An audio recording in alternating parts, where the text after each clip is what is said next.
بسم الله الرحمن الرحيم.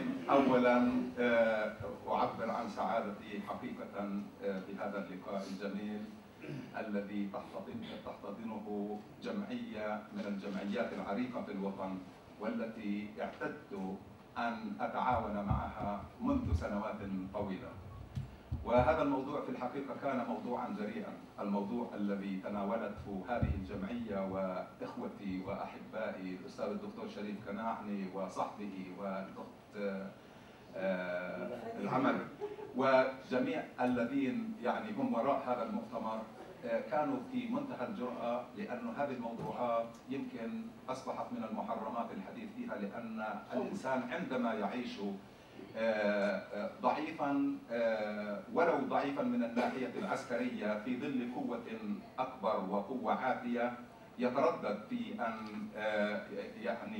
يضيء أو ينظم مثل هذه اللقاءات. ولكن على أي حال، أنا سعيد أيضا أنني أرى حولي زملاء أحباء وأخوات عزيزات أعرفهم من مدة طويلة، ولعل الإخوة الذين على المنصة والأخي الأستاذ الدكتور تيسير والأستاذ الدكتور حسن السوادة والأستاذ الدكتور عبد الكريم خشان، ويعني لا أريد إضافة طبعا للأستاذ الدكتور شريف، لا أريد أن أعد الكل حتى لا أنسى أحدا وأعتب عليه، لكن هؤلاء أمامي. وطبعا الدكتور أخي الأستاذ الدكتور محمود العطشان من إخواني الأحباء أيضا الذين دائما نسأل عنهم ونتمنى لهم الصحة والعافية. موضوعي هذا اليوم هو طبيعة الشخصية اليهودية الإسرائيلية الصهيونية كدافع إلى العنف والعدوان. حاول أن أشد عن القاعدة وأن أقول أن هذه الطبيعة هي التي تخلق العنف والعدوان.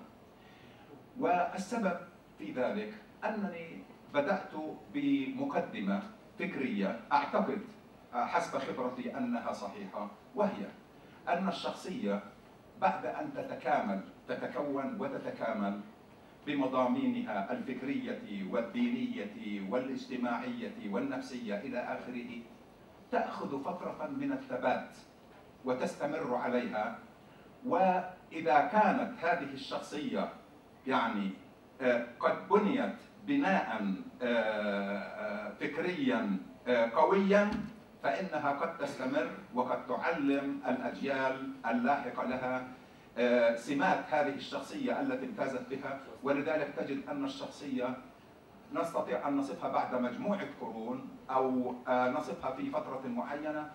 ولذلك عندما نقول مثلا الشخصية الإسلامية، الشخصية الأوروبية، جماعة إخوان الصفا إلى آخره، لما بنشير بدون ما يكون هناك فعلا خصائص شبه ثابتة، لا نستطيع أن نصف الشخصية بأنها شخصية كذا وكذا وكذا. السبب في ذلك أنه انطلاقا من هذه القاعدة، أنا وجهة نظري أنه إذا اعتبرنا كما يقول الكثيرون من الباحثين الاجتماعيين أن الشخصية تتغير عادة حسب الظروف الاجتماعية والنفسية والاقتصادية، لأنه إذا أخذت بهذا الرأي من يحاسب من بعدها؟ إذا الشخصية متغيرة باستمرار معناها ذياب عيوش فيش عنده شخصية. من عرفني منذ طفولتي حتى الآن بيعرفني كذياب عيوش، في عنده فكر معين، توجه معين، منطق معين بيحكي فيه، لم يتغير ولم يتبدل، لأنه هذا جاء الفكر بعد أن تكونت شخصيته. وهكذا أيضا أي شخصية نتحدث عنها.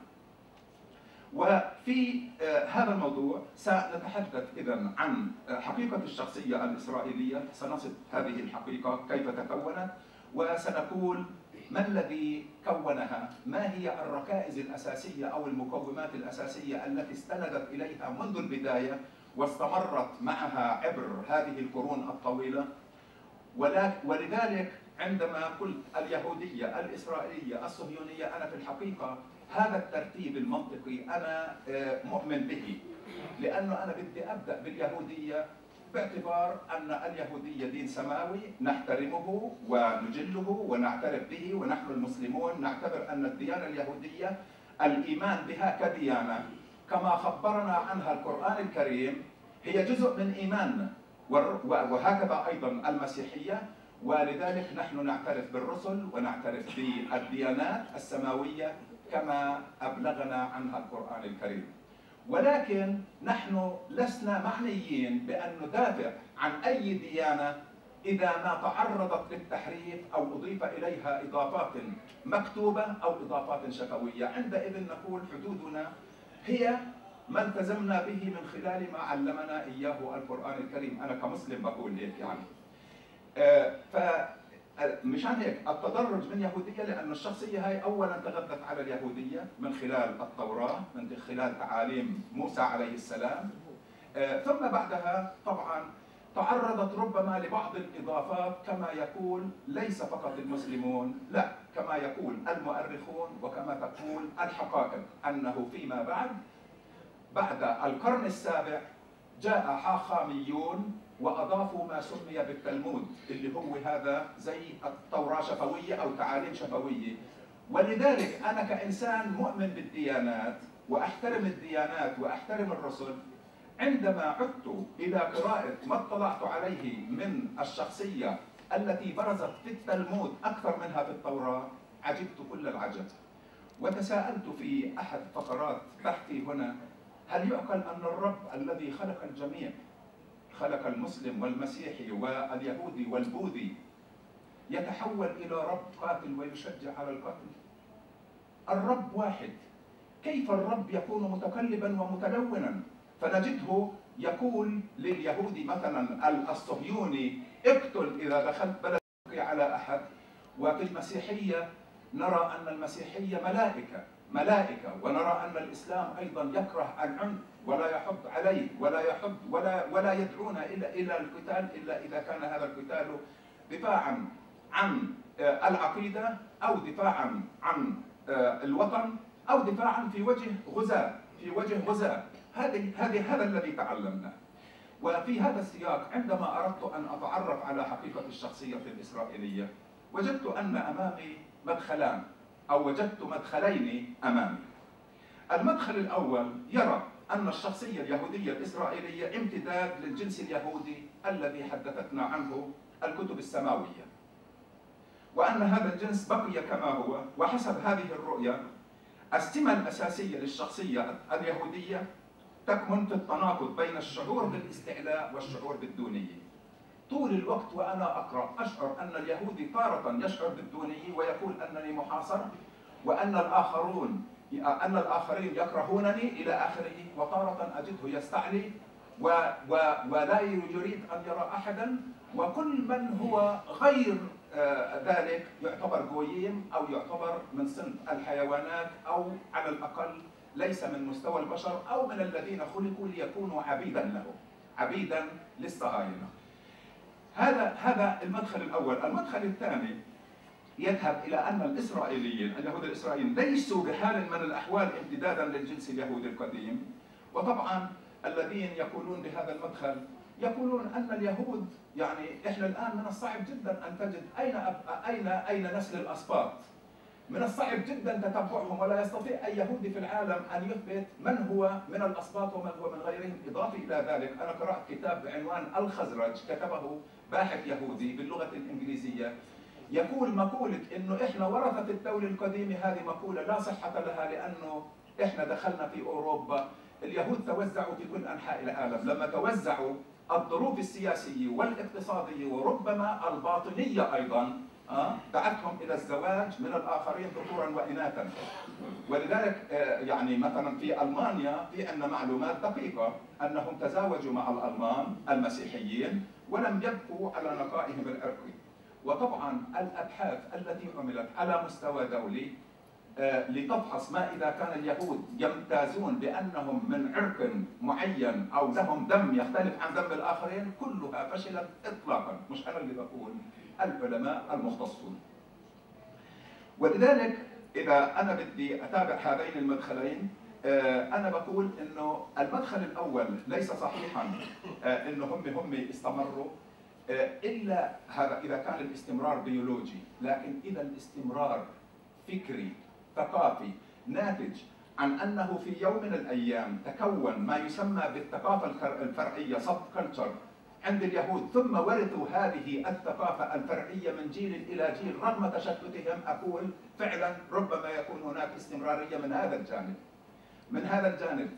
لماذا رجح عندي هذا الرأي؟ لأنني عندما أقارن بين ما فعلوه على زمن موسى عليه السلام وبين ما يفعلوه الآن، أجد أن نفس النمط، نفس العقلية، عملية القتل، عملية الاضطهاد للآخرين، عملية الكولسي أو عملية يعني العيش منعزلين إلى آخره.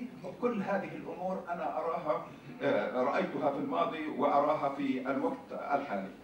وعلى أي حال الذين يقولون أن اليهود الصهاينة، لأنه أنا لما بدأت باليهودية ثم الإسرائيلية بدي أربطها في الصهيونية الحديثة أيضا، اللي أنا بعتقد أنها بدأت سنة 1882، يعني عمليا مش فكرا، عمليا بدأت عندما جاء أول يهودي ليستوطن في فلسطين في منطقة بلبس يمكن في الشمال سنة 1882. من هنا بدأت.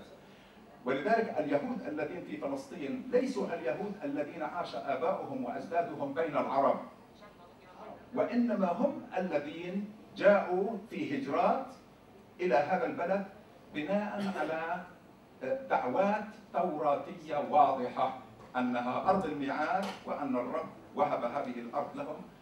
وبالتالي أنا دائما بقول للسياسيين، بقول لهم بدكم تتنبهوا طالما يهوذا والسامرة هذه من وجهة نظرهم قطعة من الأرض أعطاها الرب لبني إسرائيل ويتمسكون بذلك، وحاخاماتهم بدخلوا حتى أثناء الحرب لما بيكون في حروب بيننا وبينهم يدخلون بين الجنود ليذكروهم بهذا ويقول لهم إياكم أن تتراجعوا، مش بس هيك، إياكم أن ترحموا طفلا أو صغيرا أو كبيرا، لأن الرحم بهؤلاء هذه تعليمات مكتوبة. أنا عندي هون في الورقة، من يقرأ الورقة بالكامل مش راح أقدر أعرضها كلها، بس في نصوص عندي مكتوبة هون حرفيا، إما لقادة أو لحاخامات أو رجال دين. لكن على الأقل حاولت أن أذكر الذين يقولون متى كان اليهود عنيفين، متى كانوا عنيفين، وما الذي عملوه بالفلسطينيين.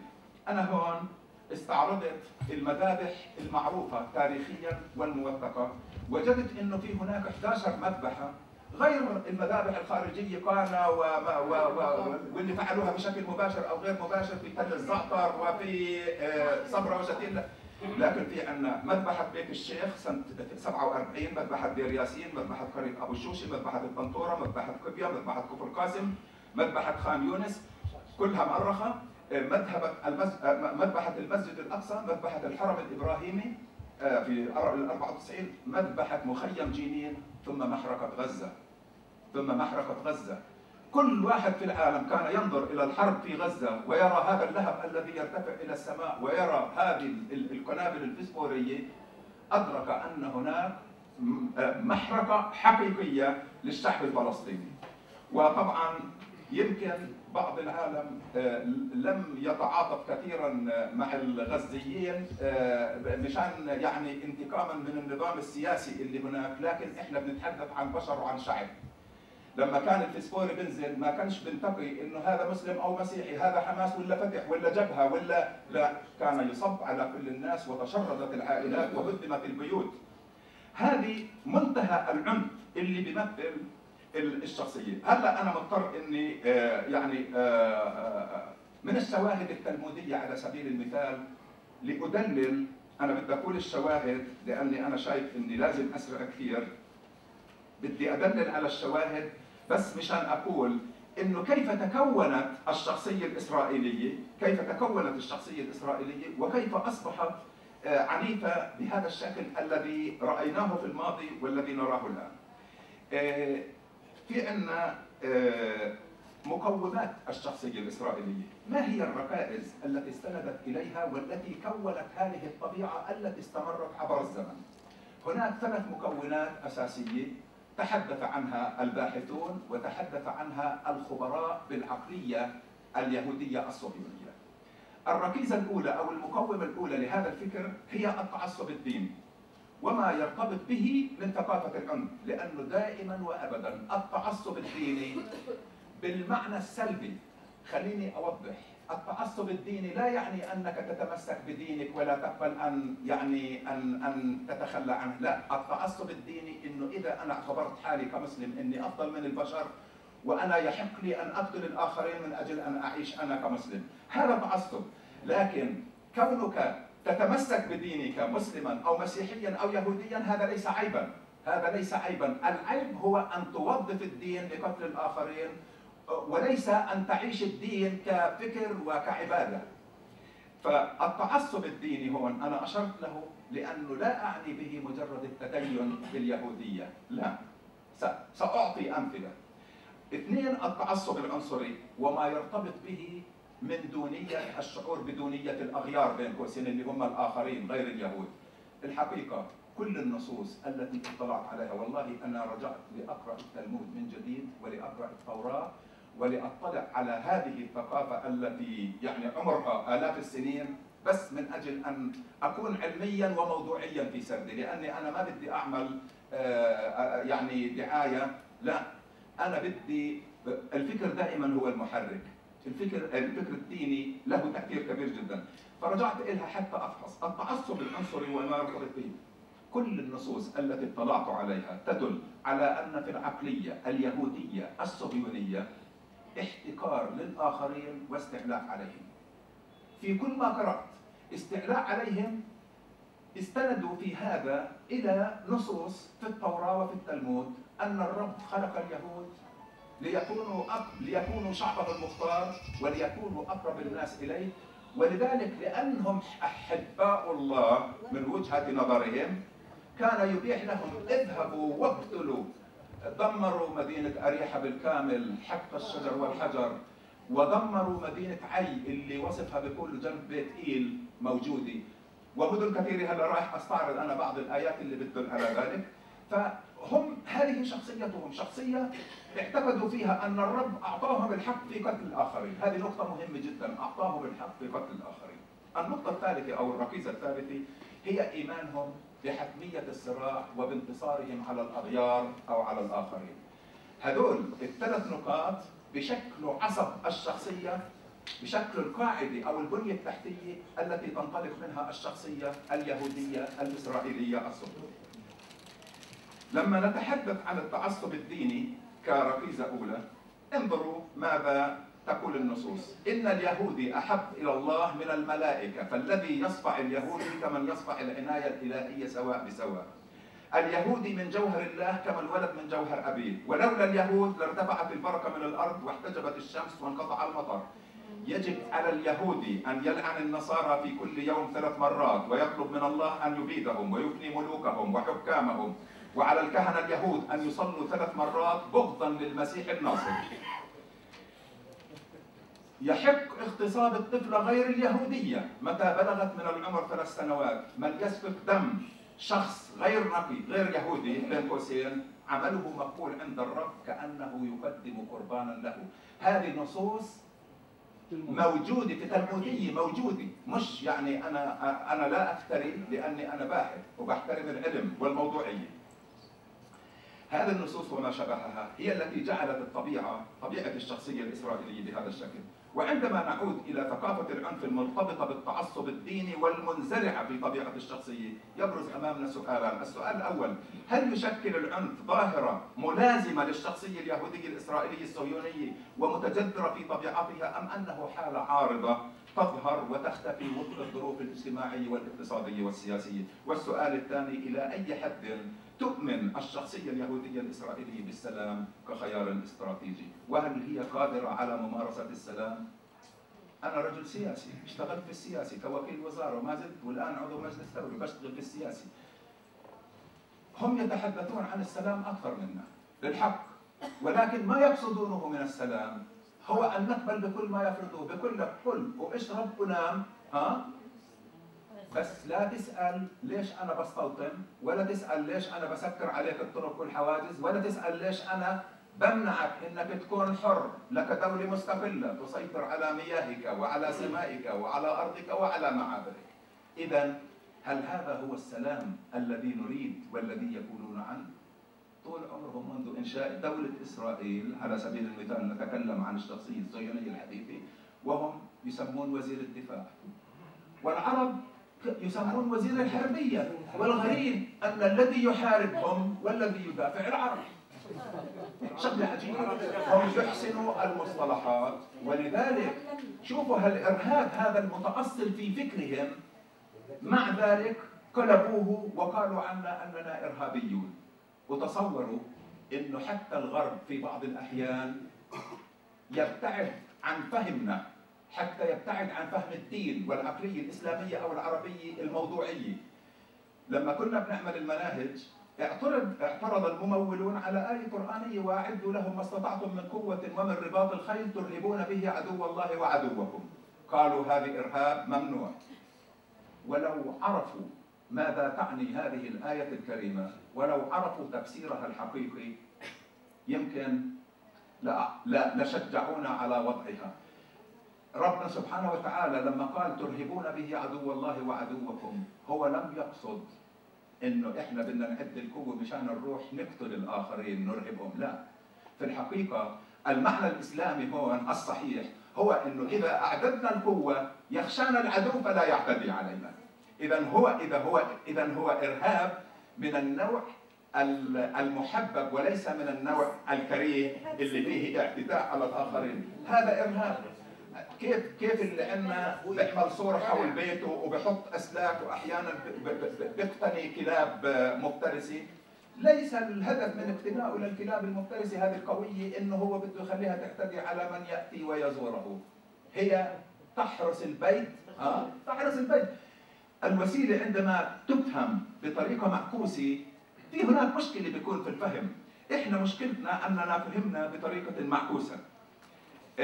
ومن الذي يلفت الانتباه أن أيا من التعديلات التي طرحت على هذا الفكر لم تشفي غليل أحد.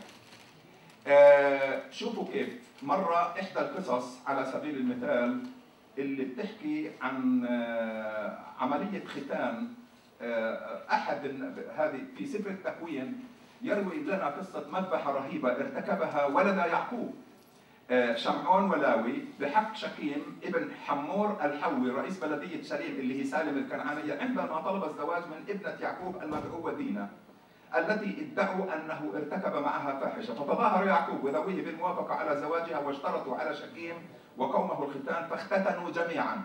قال لهم ما بنزوجكم إلا تختتنوا، فاختتنوا وهم كبار، وأثناء توجههم قاموا بذبحهم جميعا. هذول الأصهار اللي بدهم يصاهروهم بمنتهى العنف والقسوة بما فيهم شكيم وولده حمور ولم يتركوا حيا في المدينة. ليش؟ بيقول العهد القديم بيصور هذه الحادثة، بيقول وكان في اليوم الثالث، هذا نص، وكان في اليوم الثالث وهم متألمون أي من الختان أن ابني يعقوب شمعون ولاوي أخوي دينا أخذ كل واحد سيفه ودخل المدينة آمنين فقتل كل ذكر.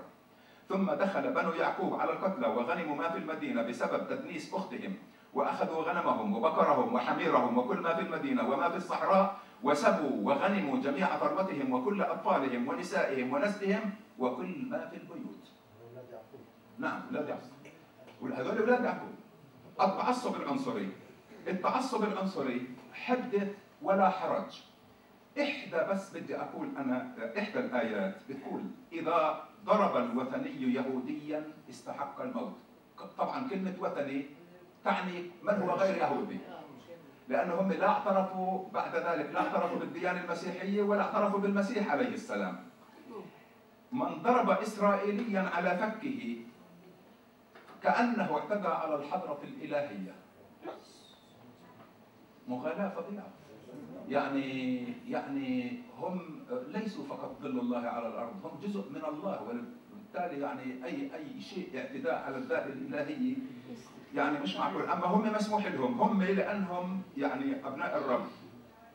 هناك 4 أشياء، هذا نص أيضا، هناك 4 أشياء يندم الواحد القدوس تبارك اسمه على خلقه إياها، وهي إن في أنا بقرأها أي من يتحولون إلى المسيحية والكلدانيون والإسماعيليون ونزعة الشر. يعني الكلداني والمسيحي اللي بصير مسيحي والإسماعيلي هذول بنفس المستوى. نعم نسل إسماعيل هذول بنفس المستوى مع نزعة الشر. يعني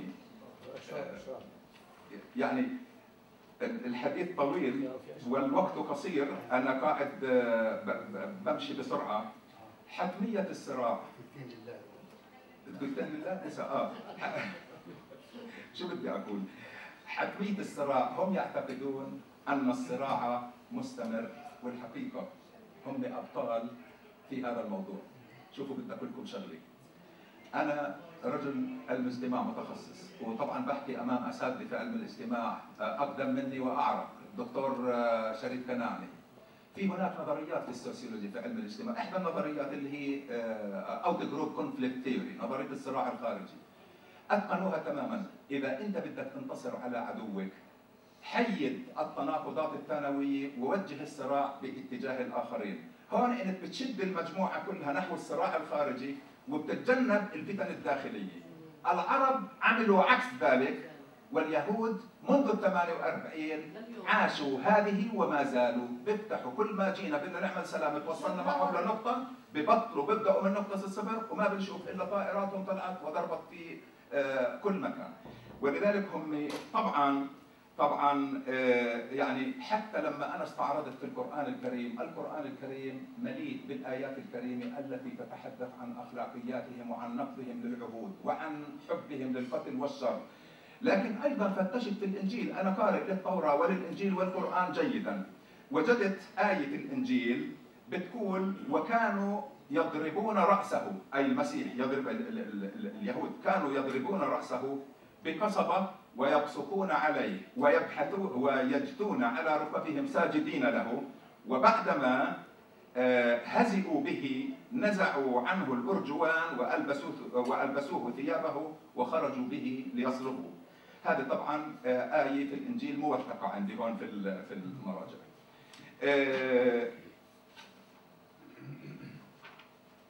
هذه يعني 28 29 صفحة. نقول خاتمة، باقي معي دقيقة؟ لله.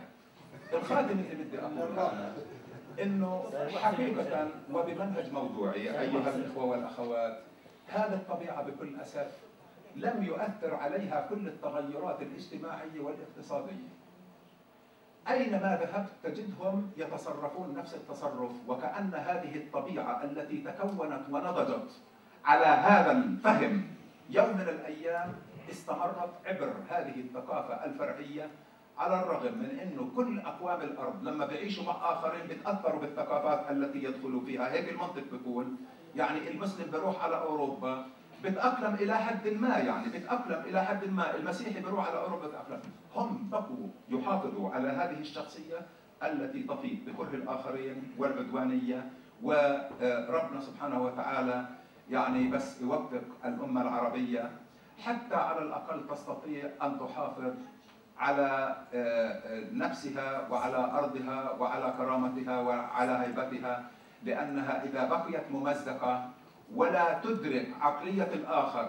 أنا بدي أقول هون هذه النقطة اللي بدي أوصلها، إنه إذا إحنا بدنا ننجح في مسعانا من أجل الحرية والاستقلال، علينا أن نعرف ما هي العقلية وما هي طبيعة الشخصية التي أمامنا والتي نتصارع معها، وعندئذ نعرف المفتاح. آخر جملة، مرة من المرات أنا كنت في أمريكا مدعو لإعطاء محاضرة عن الوضع في فلسطين، وكان مركز إسلامي رئيسه باكستاني، فسألني سؤالا قال لي يا دكتور عيوش ماذا نستطيع أن نقدم لكم؟ لأنه كانوا دائما يعملوا للضيوف، وفكر إن ده كله بدنا مال وبدنا رجال. قلت له أن تفهموا القضية الفلسطينية. قضيتنا ليست قضية مأكل ومشرب، قضية إنسانية، قضيتنا سياسية. شعب طرد من أرضه. قال لي قلت له أنت تعلم إنه ما في شعب طرد معظمه من أرضه أكثر من شعبنا، ولا شعب فيه أسرى أكثر من شعبنا، ولا شعب ضحى من شهداء على حسب عدد سكانه أكثر من شعبنا. وبالتالي افهموا قضيتنا تستطيعوا أن تجدوا الوسائل التي تساعدون فيها. وشكرا لكم، وأشكر الدكتور محمود على صبره علي.